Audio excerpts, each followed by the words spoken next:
Hello, boys and girls. Mr. Pals here again. All these amazing books we have for our classroom library. Started going to author studies, some really amazing authors. We've been sharing some of their stories that we just really enjoy. Now, I have a special treat for you today. As you all know, I love Thorndike and Nelson, my favorite book of all time by Gene Jackson. And in my Google Classroom page, you can see pictures of that. Two monsters who get into an argument but are able to resolve their issues and still become friends. Well, I found another Thorndike and Nelson story by Gene Jackson. So, very excited for this one. It's called Big Lips and Hairy Arms. And, they're monsters, so they always have these interesting stories. So, keep an eye out for Gene Jackson stories. Again, Thorndike and Nelson's my favorite. Maybe Gene Jackson makes other stories that are good as well. Oh, look at that. That looks like an octopus's tentacles.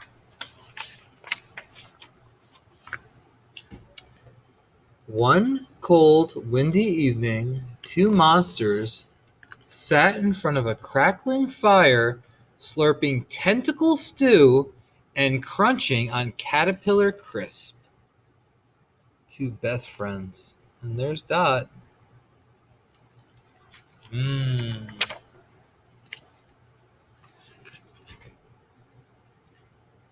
Thank you for inviting me to dinner, Nelson said.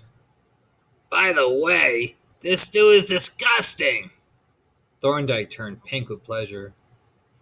I thought you would like it, he said. Ring, ring, ring, ring. Nelson jumped. What's that? He asked. Thorndike pulled a sleek black handset out of his pocket. It's my new cell phone, he replied. Thrifty Mart had a big sale. I bought two. One for me and one for my mother for her birthday. When the phone rang again, Thorndike pulled out the antenna and pushed a button. Hello? He said.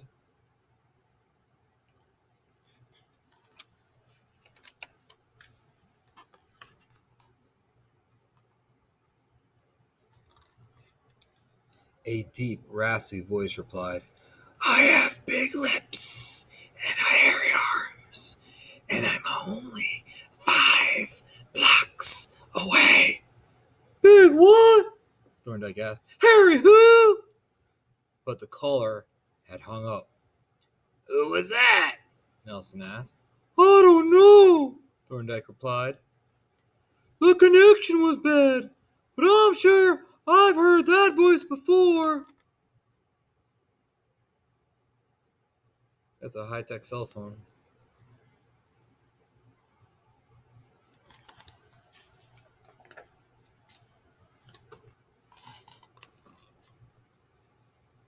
Oh, Nelson said. Then his arm shot out in front of Thorndike's nose as he pointed across the room. What's that?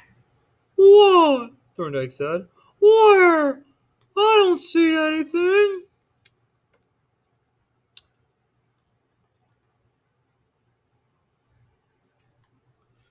When he turned back around, his bowl of caterpillar crisp was mysteriously empty, and Nelson's cheeks were so stuffed he looked like he was trying to blow up a balloon.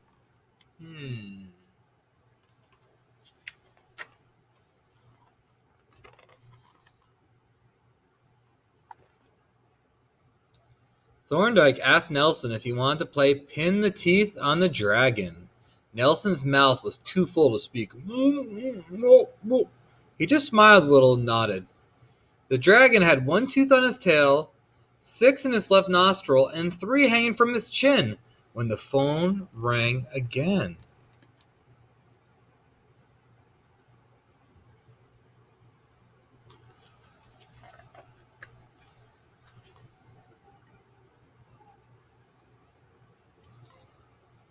Bring! Bring, bring, bring! Hello? Thorndike answered, and the same deep, raspy voice replied, I have big lips only 3 blocks away.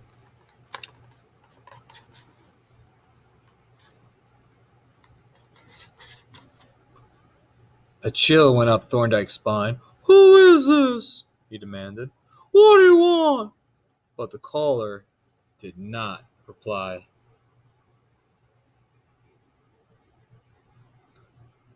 "A prankster!" Thorndike said to Nelson. Nelson didn't answer. He couldn't. His mouth was full again.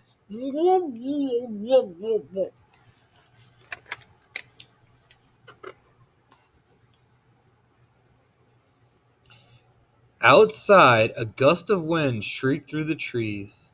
The lights flickered and rain broke against the window like tiny transparent eggs. Thorndike carried the empty dinner dish back into the kitchen while Nelson flipped through a copy of Monster Monthly.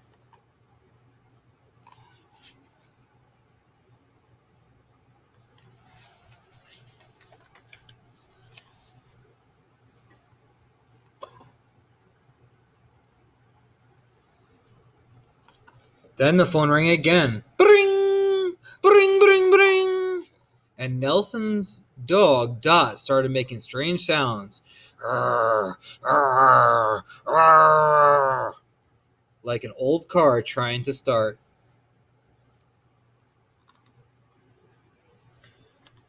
Thorndike came running out of the kitchen. "What's that noise?" he asked.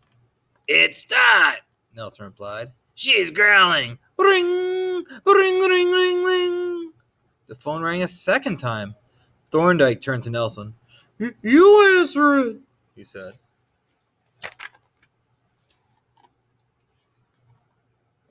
Very slowly, Nelson picked up the phone. He held it so Thorndike could hear too. "Hello?" he said.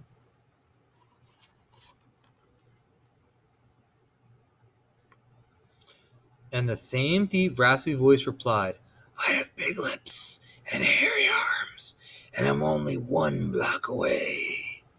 Then click, the caller hung up. The back of Nelson's neck broke out in goosebumps. "Oh, wow," he said, pointing to his watch. "Look at the time. I better be heading home."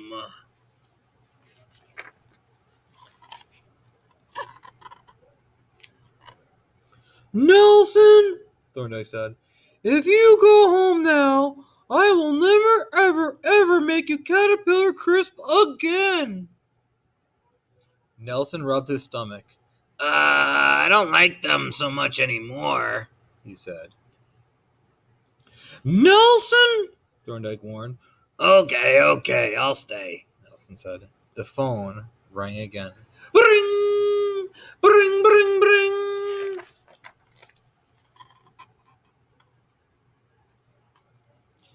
Thorndike took a deep breath. He wiped his brow. He rubbed his sweaty palms on his pant legs. Then he answered the phone. "Hello? Is this the Thorndike P. Finkelmeyer residence?" a voice asked. "Yes," Thorndike replied. "Good," the deep, raspy voice replied, "because I have big lips and hairy arms, and I'm right across the street."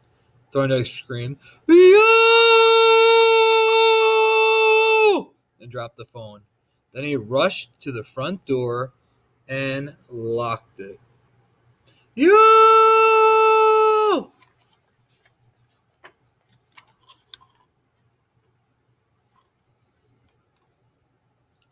Nelson pulled the drapes. Dot started to growl again. "Stop that," Nelson said.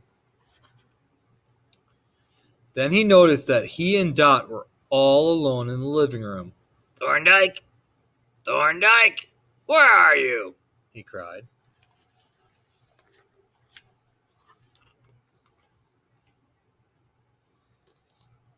A small grunt came from somewhere behind Nelson. He whirled around and saw a long green toe poking out from under the couch. Nelson grabbed it and pulled it. Out came Thorndike. Suddenly, something went bump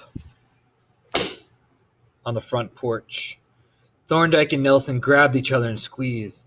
There was a small click, Then the doorknob began to slowly turn.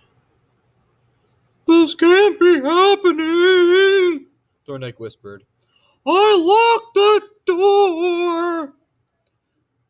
"Stop squeezing so tight," Nelson whispered back.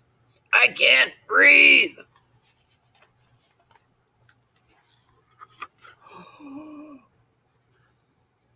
The door burst open, and a great ugly monster rushed in.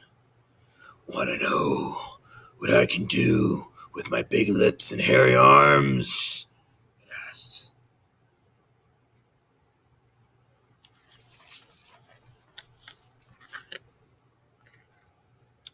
Then it grabbed Thorndike and kissed him with its big lips and hugged him with its hairy arms. "Mother!" Thorndike exclaimed. "Why didn't you tell me you were coming over?" "What?" Thorndike's mother asked as she patted the cell phone clipped to her belt. "Didn't you get my phone calls?" What a great surprise! So Gene Jackson does it again in big lips and hairy arms. Amazing, amazing story. Still think Thorndike and Nelson are my favorite overall, but Big Lips and Hairy Arms I enjoyed a lot. I hope you did as well. Okay, boys and girls, you'll be able to read this very soon in my classroom. For now, you can click on the video and enjoy it a second time. All right, I'll see you soon.